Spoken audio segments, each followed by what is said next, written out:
The next crisis is coming, but it won't look like the last one. Not like 2008, not like 2020.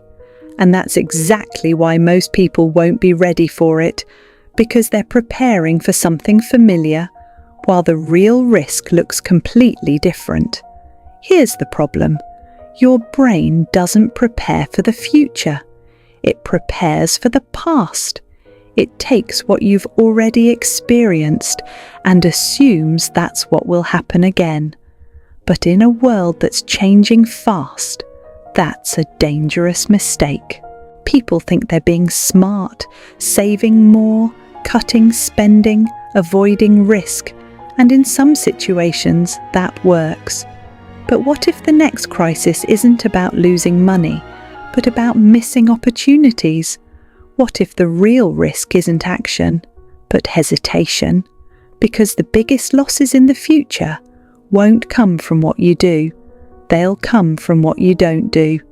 Every crisis teaches people a lesson, but here's the catch. They learn the wrong one. After a crash, people become more cautious. After uncertainty, they avoid risk. After losses, they try to protect what they have. And that feels logical, but over time, it creates a mindset that is too defensive, too slow, too reactive.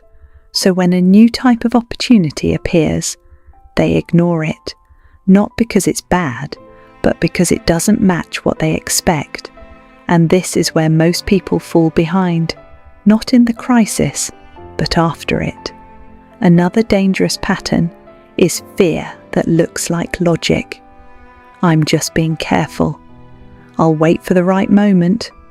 I need more certainty.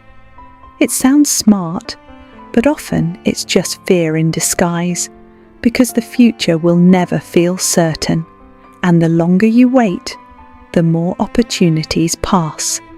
This is why some people move forward, while others stay stuck for years. The third pattern is rigidity, holding on to the same strategy, the same habits, the same way of thinking. Even when the environment changes, the world evolves, technology shifts, opportunities move, but many people stay the same. And in a fast-changing world, staying the same is the biggest risk. This is exactly why I created the money pattern test. It takes about 5 minutes and shows you how you actually behave when things feel uncertain, because most people don't realize their patterns until they've already repeated them. If you want to see yours, the link is in the description. When things feel unstable, people move toward comfort. They avoid difficult decisions. They delay action. They choose what feels safe now. But comfort has a cost, because while you're staying comfortable, someone else is adapting, learning, building, moving forward, and this is why the next crisis will feel different. It won't just be about losing money, it will be about falling behind, not because you made a big mistake, but because you stayed the same while everything else changed, slowly, quietly, until the gap becomes impossible to ignore.